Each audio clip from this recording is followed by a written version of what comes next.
to introduce Ms. Michelle Richardson. Woo woo! Yes, we want to thank you for being our guest on the show. Oh yeah, we need a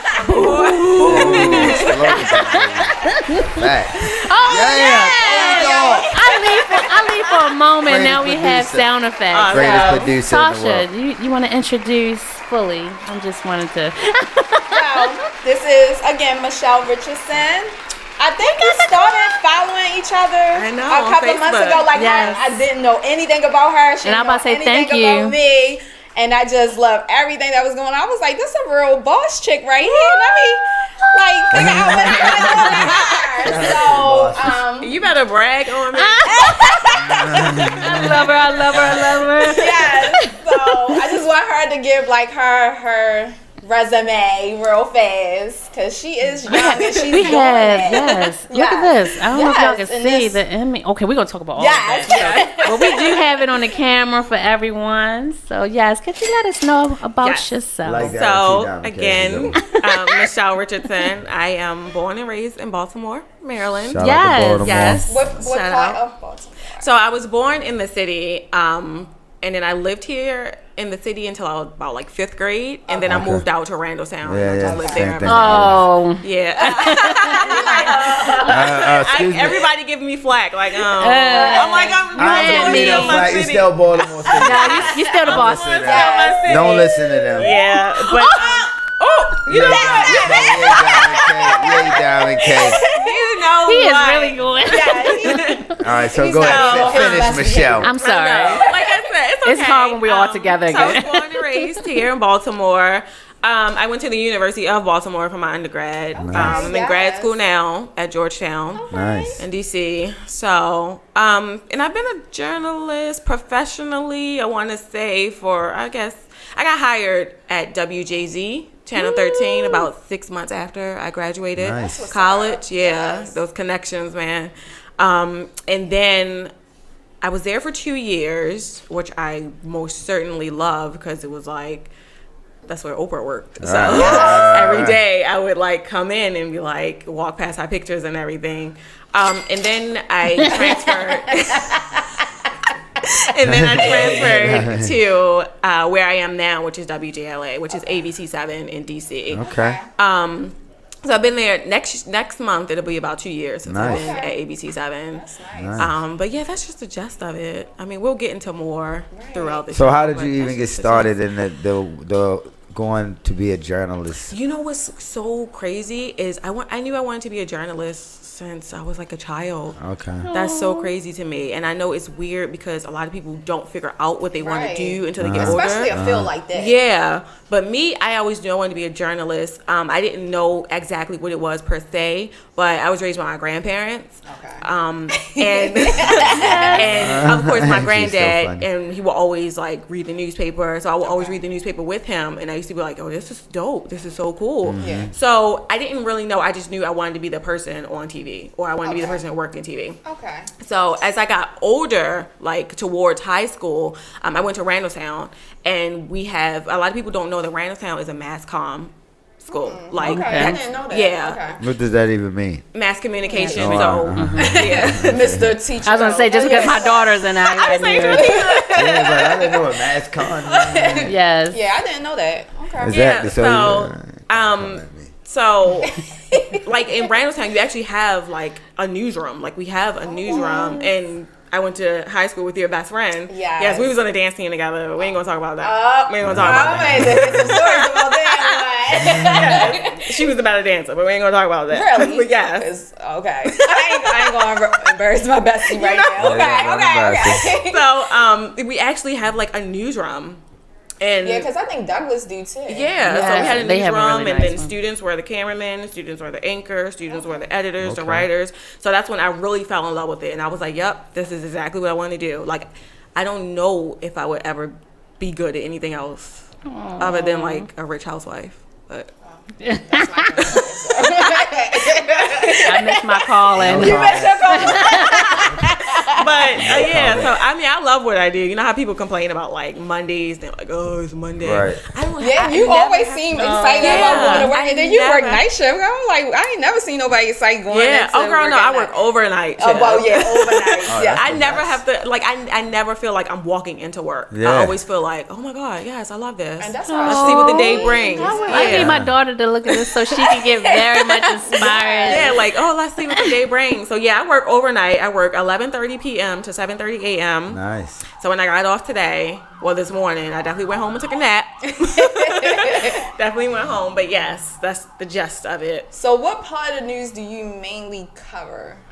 Well, it's general assignment, really. Okay. And it's so weird. It's so weird because when I was here in Baltimore at WJZ, you just go from covering Baltimore City, Baltimore County to like a couple of surrounding counties. Now I'm in DC. It's a top 10 television market. I'm in the big leagues. Like I cover literally DC, Maryland, and Virginia. Like when they say DMV, I cover the whole thing. I'm covering Virginia. I'm covering DC. I'm covering Maryland. Like literally the whole thing. So everything. From politics to whatever. Everything. Yeah, politics.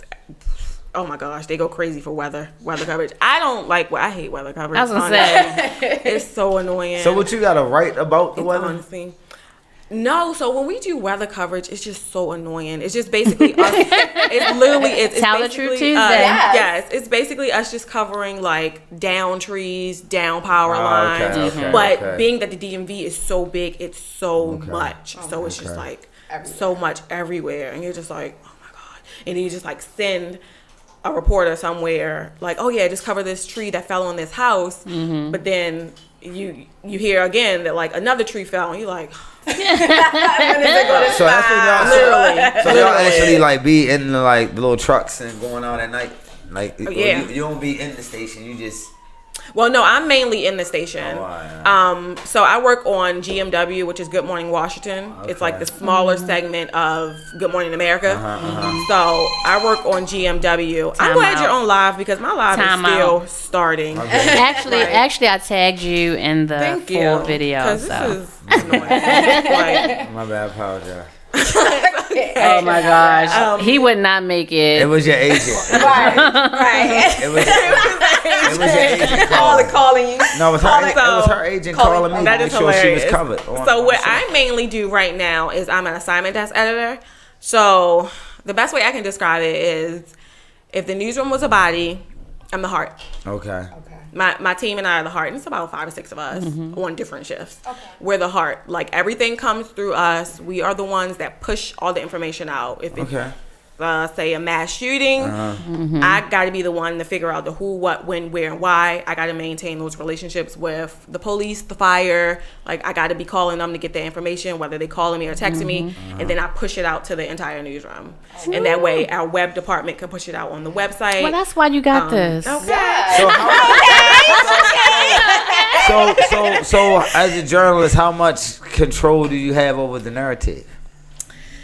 When you work for a big station like that. It is. Yes, that's so funny. I definitely let my voice be heard. Yeah, because she don't have no filter. Okay. I definitely let my voice be heard. Like me coming from Baltimore and being black and then being young, I definitely let it be known. Like, you know, we can't just whitewash over the black stories. Like, I know a lot of the times it's like, oh, there was a homicide in Southeast, which is a pretty rough part of DC. And people would say like, oh yeah, people get killed there all the time. Oh yeah, but still, that's someone's son, that's someone's brother, that's someone's father. Like, yeah, we know violence in the black community is rampant. Like it's at an all-time high, but that doesn't mean that it shouldn't be covered.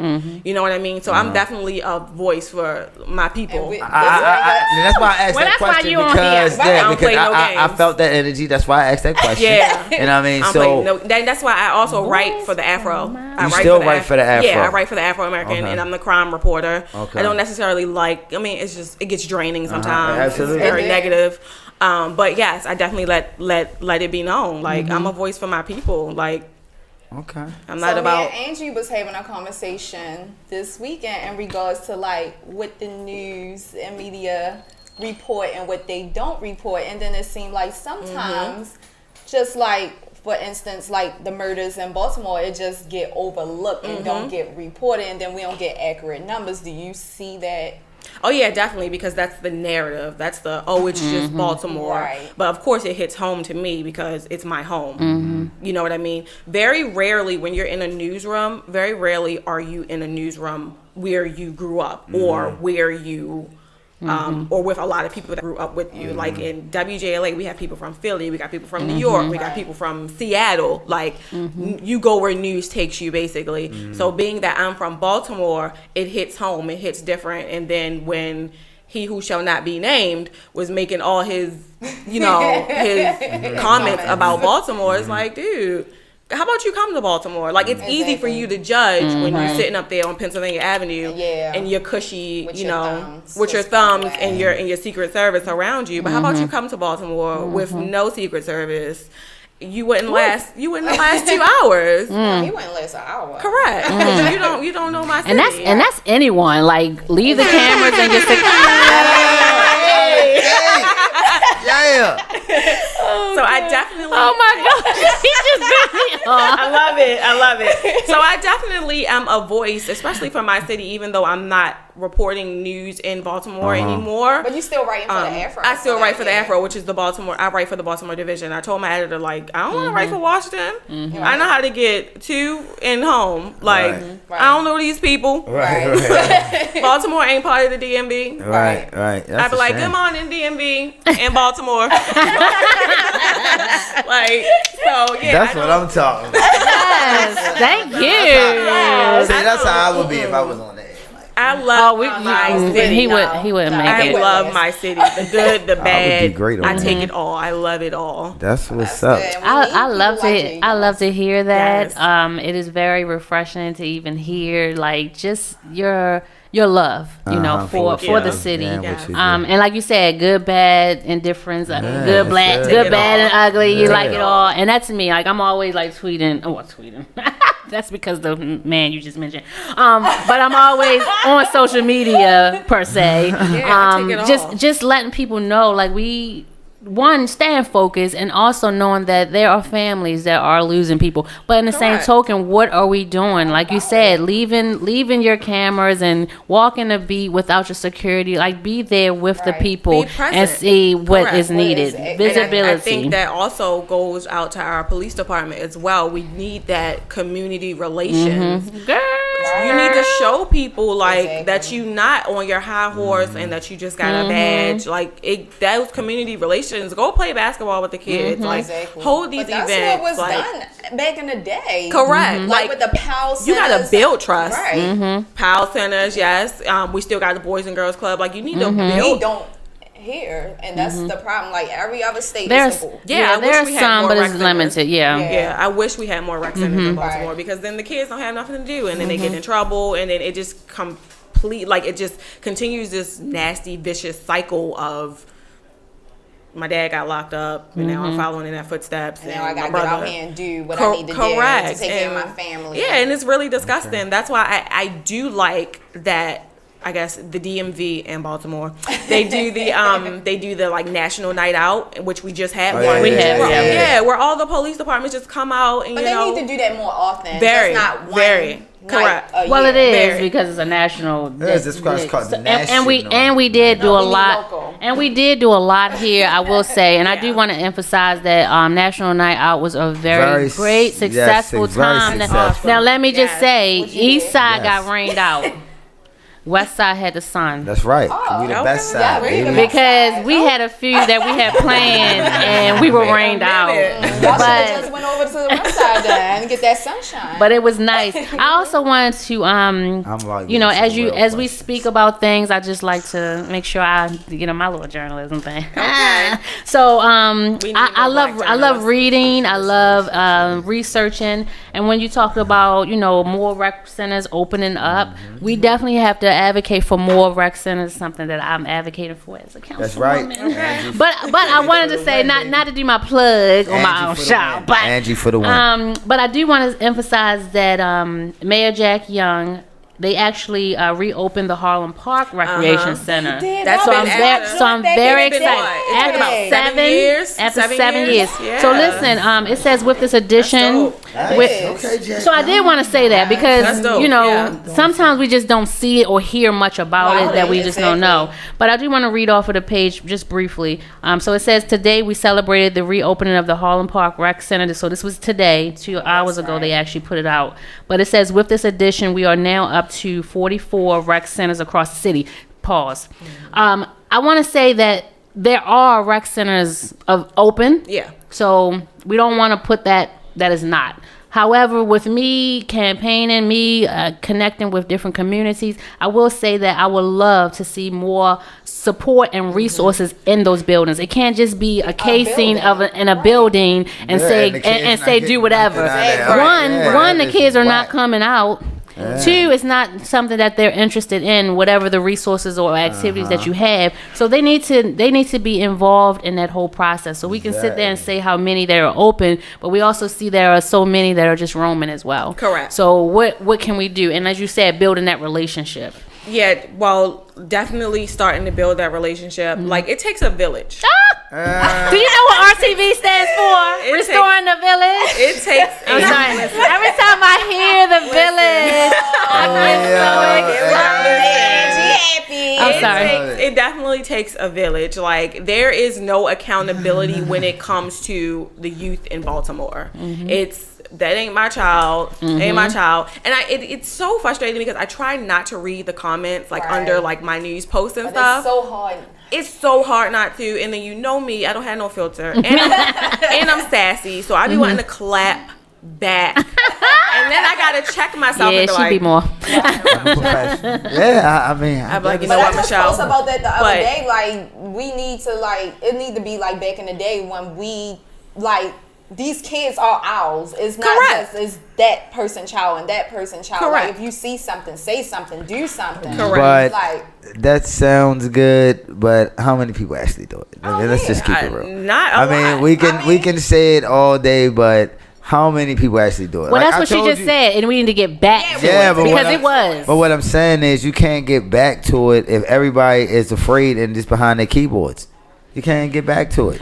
Correct. People are afraid of. You got their parents are afraid of their own kids. Correct. You know what I mean? So if the parents are afraid of their kids, there's definitely levels of why. That's what I'm saying. Like, so I don't think it's, I don't know. So definitely not. I don't think that we don't need more programs. I'm guessing what you're saying. Love. I don't think that more love. More love. We don't need no more programs. We need more love. More love because it's a generational. Yeah, they're lacking that part. It's a generational where there's not no love. It's the lack of love. The loveless generation. Ain't nobody love me. Ain't nobody. So I don't care why. Why should I love somebody else? Why should Why should I do this? Why should I do that? So let's get to the real story, right?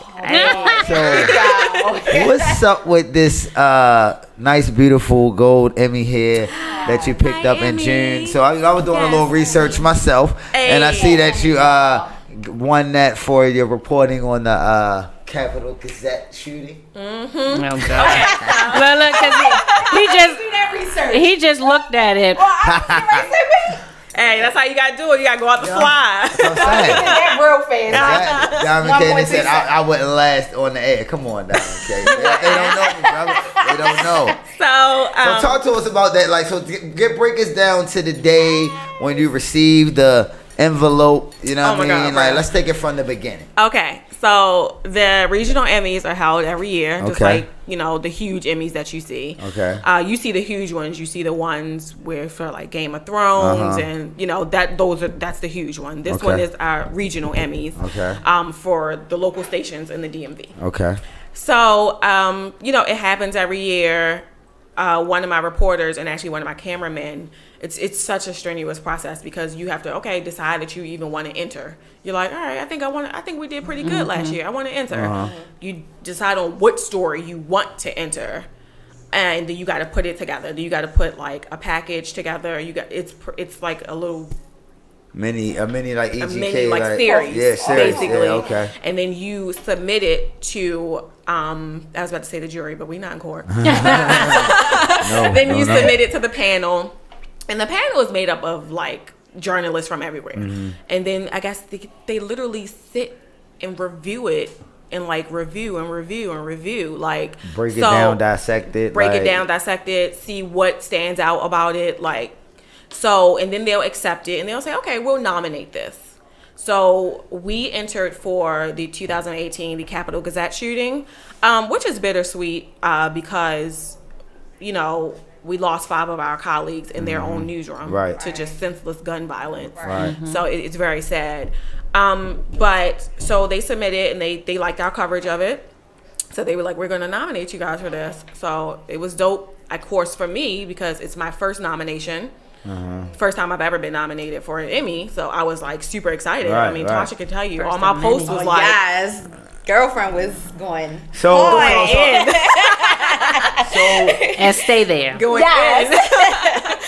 I guess so. My question is like, when it came and like you putting it together, like did they give you like feedback on what they liked, or do they give y'all like a report back on No, you are literally on pins and needles once you submit it, because every time you submit you may not get nominated. They may be like, okay, this was good, but see you next year. Like you may not get nominated, so you're always on pins and needles. You're just like trying not to think about it. And it's so funny because my best friend Ryan, he was nominated with me. And when we won this time, this was his second time winning an Emmy.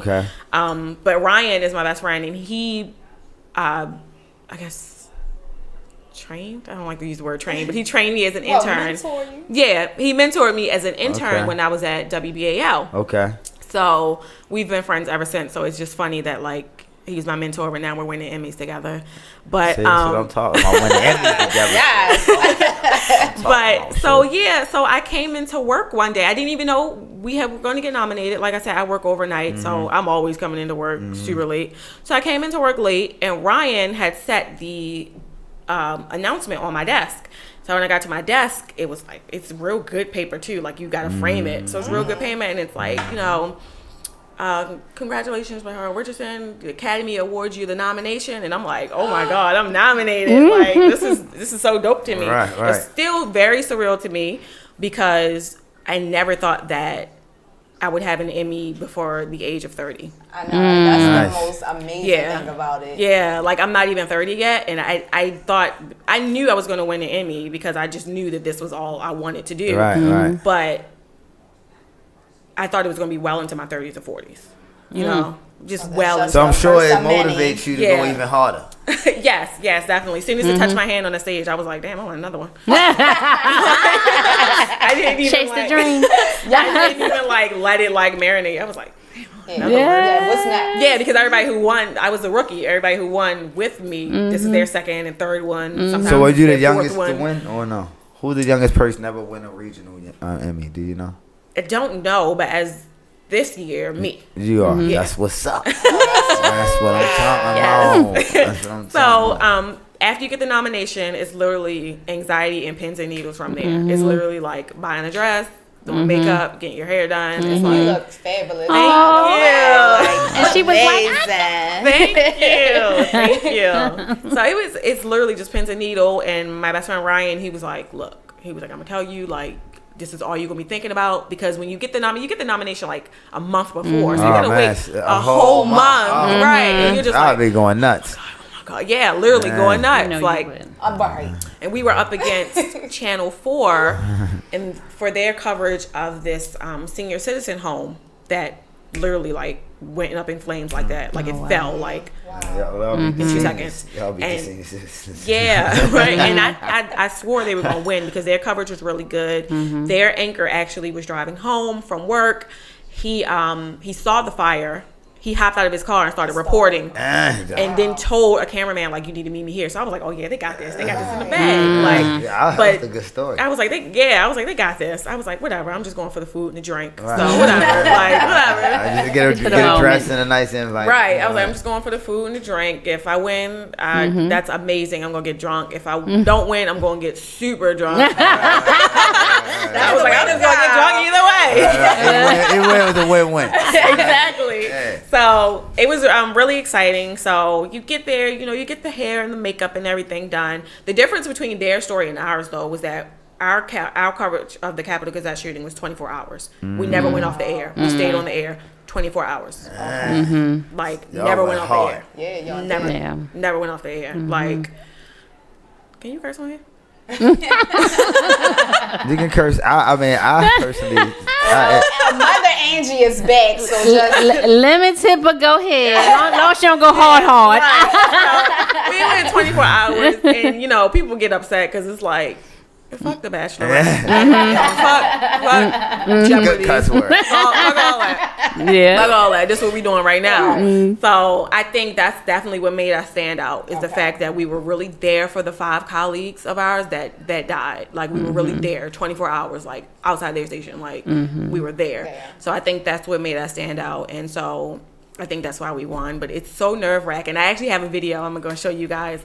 I recorded the moment they were calling us, like, the nominees. They're like, and the nominees are, and I'm just like, I can't ask you, like, how was that? How was that's about First of all, it took forever. Like, it was coming in slow motion. Yeah, first of all, it took forever because the Emmys probably starts at like 6 o'clock in the afternoon.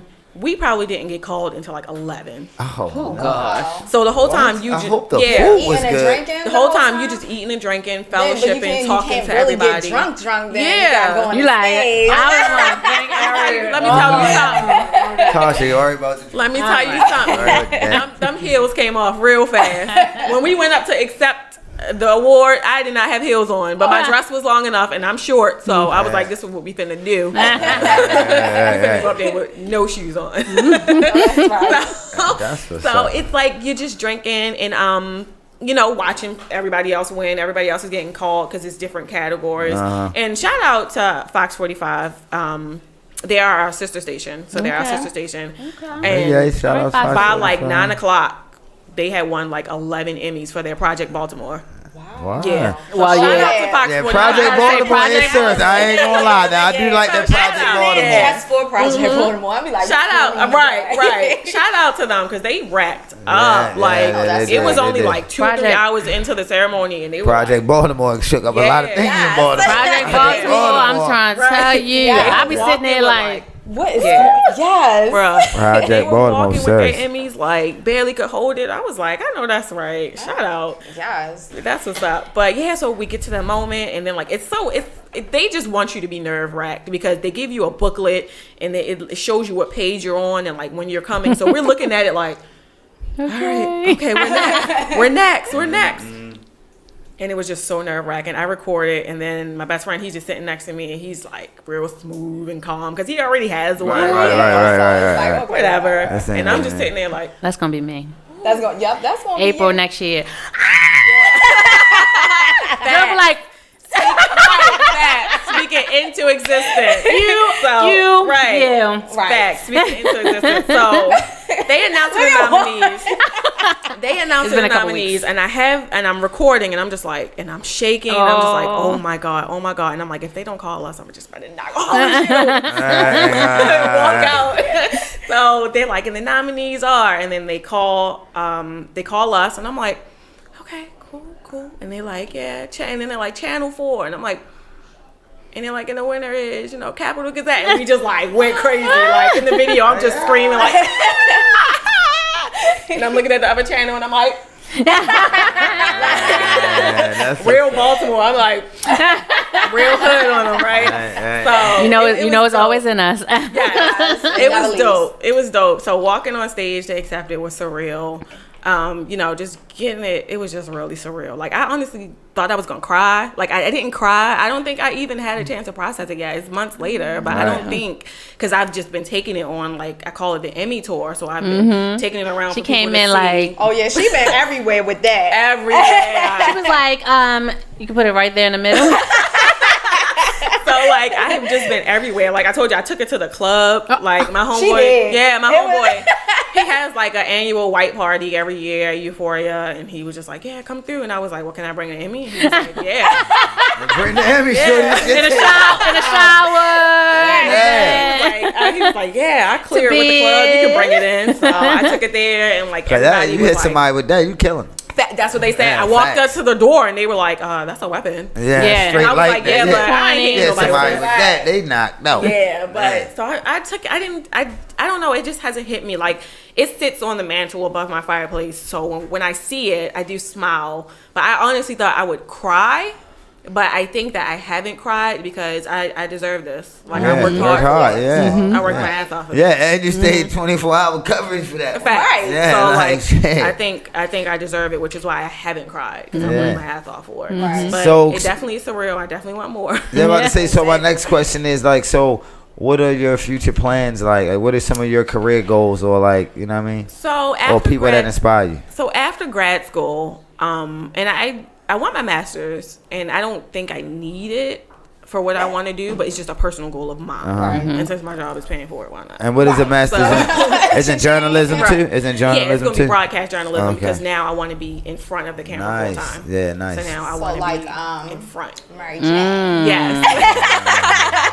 Yes. Okay. I like that. That's it. Hopefully network meaning like CNN or Good Morning America. That's what I'm talking about. Don't forget about the little people. I would never forget. You know what I mean? We'll bring fresh juice to I would never. The reason I even wanted to become a journalist was to bring attention to my people here in Baltimore. And then to just show people like it's more to us than what the media and that man we and then y'all be no athlete or no rapper to make it. You know what I mean? And you can use your brain and your pen is right in the sport. It's more that comes out of Baltimore than what you see on the TV. And I want to change that narrative. And eventually I want to be the person who changes that narrative, who decides on what we're going to cover. Like, I don't care if I have to start an all-black television station. If that's what I need to do, then that's what I need to do. Because I don't like the way that my people the light is shed on us as African Americans. I don't like it. Right. I went to dinner with friends. You're on fire. You're on fire more today. I was gonna say, gonna fire, man. I don't like it. I mean, and best believe when I'm in the newsroom, I fight tooth and nail. I fight tooth and nail for my stories to be covered. Like, what's your sign? A Sagittarius. December 6th. December 13th. Hey. Sag life. Yeah, so I fight for my stories. Like December 19th. Sagittarius. Oh Lord, that's my youngest one. My son is December the 7th. She is off the chain. A day after mine. Yeah, so I definitely fight for my people. Like, I knew you were special. I don't. Thank you. I don't forget where I come from. I'll never forget where I come from. You feel me? And I want to get to that point where I can be able to just give back to Baltimore. Right now, I'm only one person, and I do what I can.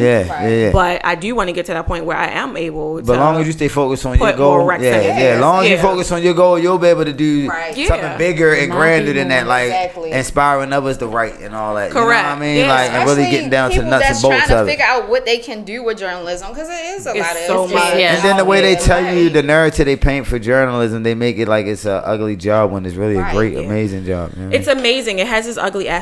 Of course, like all jobs, you know what I mean? Yeah, exactly. Like all jobs, it definitely has its ugly aspects. We have stalkers. We have people who come up to the newsroom and shoot people. We have, people who approach you or threaten you on the street because they think you're like a snitch or something. But it's like, it's like damned if you do, damned if you don't. Because if we don't say something, then it's, why aren't you covering this in the community? Yeah, and if you do, it's just like, y'all nosy, y'all need to mind y'all business. So it's like, well, where is the line? Like, I'm trying to help you. I'm definitely trying to help, and it's rough sometimes. It's rough to see a mother on her knees screaming, crying, and yelling because her child was just murdered. But then you got to stick a microphone in her face and say, well, how do you feel? I draw the line. So how do you deal with all of that? Because it's like you're like, you dealing with all of this emotion and all of this sadness, and then you gotta go home at the end of the day. So what is your self-care? How do you get your self-care? Bruh, sleep. She sound like me. Right. Like, what you want to do? I just want to go home. Right. Put my feet up. On or go to the sleep. overnight shift, all I do is sleep. Like, well, not all I do. the good thing about my shift, even though I'm on the overnight, I get weekends off. Yeah, oh yeah. So I sleep. I might do a random little like face mask or something, you know, light some candles, you know, just little girly stuff. Watch Netflix. Like literally, like Fridays is my self-care day for me. That's becoming mine as well. So I get off. So I get off at 7:30 in the morning. On Friday morning. So once I get off at 7:30 in the morning on Friday morning, I don't go back to work until Sunday night. Okay. So Friday mornings, I will literally go home. I'll nap a little bit. I'll like order food. I'll just stay in and like I can just Netflix and it's just me and my space. I just bought a condo in Laurel. Nice. So Congratulations. Thank you. You're close to me. Yes. Congratulations. Lunch. Let's do lunch. Yes, because you're making single life look amazing. Oh, so, okay. like I'm like, Let me tell you, I had to boss up real quick. Right. We gonna get to that in a minute. Right. Hey, what have I walked into? My Sagittarius sister. Because we be on the same page when we be posting and stuff, because I have a woman support group on Facebook. And I love that group. So like we be going. I didn't even know you had a woman support. Yes. You know, I learned something every week about you. Josh. It's a great group. I'm check out. It's a great group. It's always yes. You're a man. You're a man. It's always motivational quotes in there. It's literally like dialogue in there for like just positive women. Dialogue. Positive dialogue. Oh, so you're trying to change, not trashing people and enhancing trying to change people. the dynamics of groups on Facebook. Right hand. I have never seen anything negative in that group. Like Good job, I adore Tasha. that group. Yeah. Yes. I adore that group. Because I was in so many groups and I'm like, no, I don't like that. So I can't deal with the cattiness, the talking about other people. Like that's not what sisterhood is all about. Facts. Correct. Women Correct. and You better people speak with it, these Tasha. Go ahead, shorty. You on your and people with these soapbox. empowerment women groups don't understand that, and then it's like it just turns me off when I see another woman bashing another woman, but then you portraying yourself as this person out here empowering women. You want us to do better. But then you on your page like really going in on someone. Like that's not how it's supposed to be. Tasha's page is the only women's group page that I follow. Nice. Because it's so positive. Nice. You got an Emmy award You might be getting an Emmy soon. You know what I mean? Gunna coming on you. That's what I'm talking about. So like, cause it's mentally draining when you, and like being that I'm the crime reporter, especially for the Afro, it's mentally draining when you always got to write about like a child dying or you know someone dying. It's just like, oh my god. That's why I asked you, so did you have to write about that recent little boy that got the 11-year-old, the 4-year-old? the 4-year-old Malachi. Yeah, did you have to write about that? His funeral was actually today. It was today. I was talking about it. I didn't hear much about it. His funeral was actually today. I know that was a tough write. I know that was a tough write. It's always tough. It's always tough, especially when it comes to the babies. It's like, how did you do that? Right?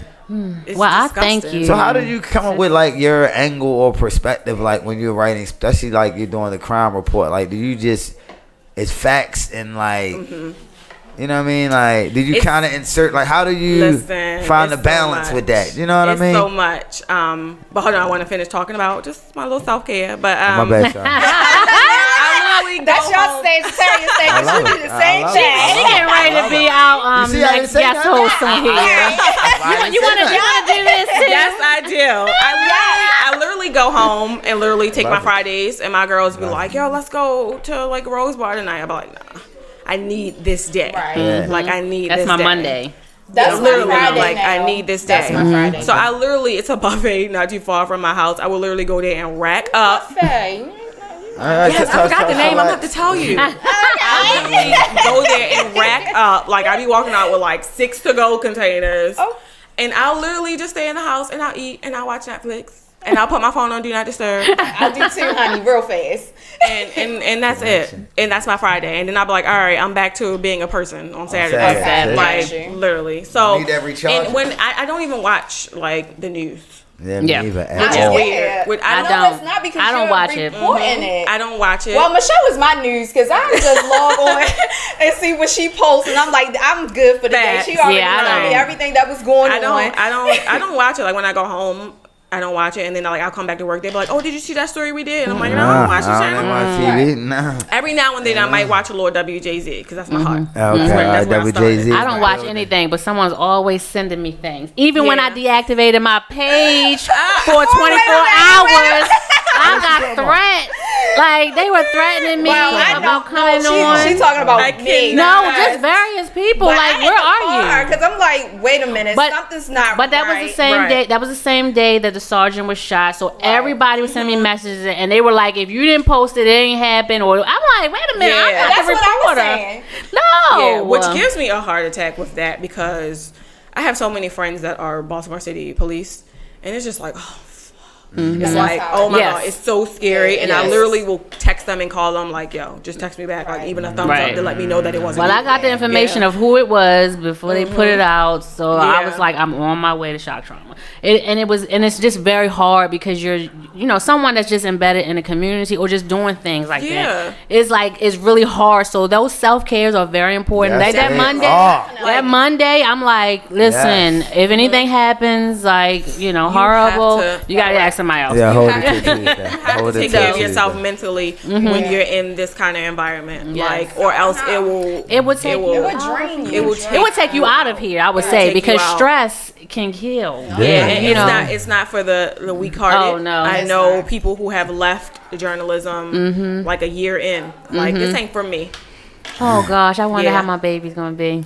She'll be fine. So I would say, she'll be fine. Like, oh yeah, I saw her little fights in this. She's from Baltimore. I was like, my baby is so quiet. When she comes home, I'm like, who are you?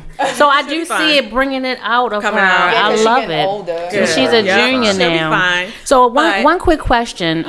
So how old are you? I'm 29. 20. Okay, so I know you just said before 30s. I just want to know exactly. So two, if anyone wanted to get out, and let me just say, first of all, shout out to Justin Gamble. He's a good friend of mine. He's with CNN. Yes, from Baltimore. I know that. He's my CNN connect. Wait a minute. We're just giving out a little shout out. But I wanted to say really quickly, what would be some advice for anyone who wanted to get into journalism or like just aspiring college student? Oh my goodness. I tell people, like my interns and like your daughter, network. Like you want to network like crazy. In this day and age, social media is huge. Social media is big. You can network with people that you would never work with. Just randomly meeting a couple of years ago. Like network is huge. Like it's so weird. I talk to journalists, like big time journalists, like Soledad O'Brien, Anderson Cooper on Twitter. Like I would have never been able to talk to them 5 years from now without social media. So I would just say definitely network. Definitely, if you're a black journalist, you definitely want to be a part of NABJ. That's our National Association of Black Journalists. We just actually had a conference in Miami. I didn't go this year because I'm going to Mexico. That's right. Excuse me. But and they hold conventions every year. Actually, next year it's going to be in DC. Okay. So that's definitely something that I think that your daughter should definitely come to. And next year it's going to be in DC, and they just hold different conventions and different panels, and you get to meet journalists, people that you would see on TV, Angela Rye, like people like that. You actually will get to meet them. You get to exchange info, business cards, like that's a great way. So you definitely want to join that. And again, network. Like networking is your bread and butter, your steak and potatoes. Yes. Right. Yes. Right. Your steak and potatoes, your bread and butter. Like it's always, you always want to network with someone who can, I don't want to say help, because that sounds like you don't want to use them, but you always want to network with someone who is able to take you to another level. Definitely. Kind of like a mentorship, yes, because even with me being into politics, I hate it. But to know and to link up with someone that I know can help me or just mold me, just help me and to learn in the whole aspect of it, the good, the bad, and the ugly, but just to have that person. I was when I was in college, I did internships every semester. My friends would make fun of me because they was like, you're not being she need to get into something. Yeah, my friends would make fun of me because they're like, you're not being a college student, because I never partied. I never went out. To the money. That's right. I was trying to make sure I had a job. All that. So I never did any of that. So that's my time now. But I never did any of that. Watching this now. That's why I said what would be some good things. Yeah. So I did internships every semester. My first internship was like literally literally up the street right here at WYPR Radio. Okay. Oh yeah. And then I interned at Edelman PR firm up in New York. That was PR. And then I did WBAL. So I would say definitely and try to get get ready as to be a much. guest host on the RTV radio show. She sure is. Listen, I Michelle. would say definitely get as much experience under your belt as you can. Yes. Like that's what you definitely want to do. When I was doing internships, it was, I guess, technically illegal. Because they would say you can't do internships unless you're either getting paid for it or doing or getting like college credit, and I wasn't getting either. I was like, I just need this on my resume. Yeah. So I wasn't doing either. Well, I need her to get something on her So resume. I would go from like class to like my little work study on campus job, and then I would go to my internship. Hey. And I just wasn't getting anything, and I just wouldn't tell none of my professors. It's so bad. She just told her little secret. Hey, so man. wait a minute. So I just wanted to say that an hour can go so fast, Yeah, right. and we do want to thank you for being a voice for the people. Oh, I never got to answer this question. That's okay. No, his questions are. I answered. we have to do a part. We have to do a part 2 or something. They be hating. So where can we find you? You know. Yes, that's what I was gonna say. So definitely on social media, I am at mrichwjla. Facebook, I'm at Michelle Richardson. That's some And sad shit. Instagram, I don't really put a lot of news on my Instagram. It's just the usual. it's hard. But if you want to follow me on Instagram, it's me_Shell Mybell. So it's ME_ Maybe you can share that on there. CHELL On the Mybell. RTV. Yes, Okay. so that's where you can find me. So we'll put it in our I'm little, very approachable. You can talk to me. I'm not snobbish at all. Like you can talk to me. I mean, if you're a guy, don't DM me. All right, say If it you're a again. guy, don't DM me, okay? Because I got an Emmy now, and the price went up. Price went up, shorty. Price went up. You gotta come right, shorty. Okay, you better come correct. Yes. Come correct. Don't come in that DM. Y'all know Michael B. Joy and my husband. Tasha knows, so We're gonna I'm actually taking. Yeah, you Right. Yeah. Well, look, after the ad frame with Rick Ross, I may be taken too. So, Rick Ross was so awesome. Anyone who went to the ad frame, it was was a really whole nice. snack. But I do want to bring it in. I do want to. And food. Listen, when he came, I was like, huh. I was like, what? So anyway, thank you all for tuning in. An hour goes so long. I mean, so fast. I can't mess with him. Right. I say Rick. I I gotta get mine, and then I'm gonna let you close or whatever, or let y'all close it. I ain't closing. We have 2 minutes, maybe 1. But I do want to let everyone know that the Council President's Legislative Town Hall is today at the Y. That's where we're heading to after this. I also want to just thank again Michelle for coming on as our guest Thank you for having me.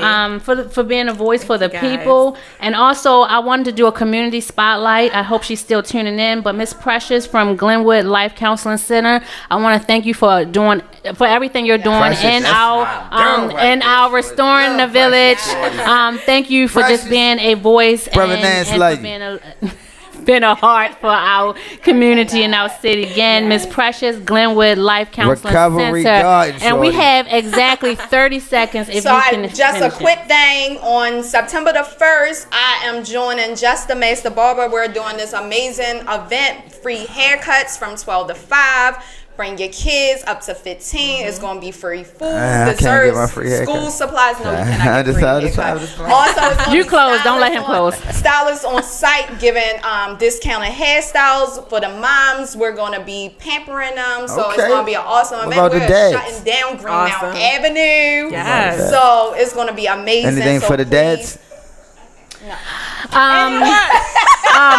Okay, now 10 seconds. I'm getting ready to be like a diamond cat. So thank you all for tuning in each and every Tuesday to the RTV radio show. Stands for Restoring the Village, and each and every week we Restoring the are Village restoring the village. Again, We if did you not would like to forget be a about the guest, dads, baby. if you would like to be a guest, please reach out to us. Everything that we had as far as the connections and the flyer, we're going to put it on our page. You Again, can be sitting thank at you the for same tuning in. table See you with all the next Emmys. Tuesday, same time, same place. Facts. Angie. Angie, you ain't got to hold.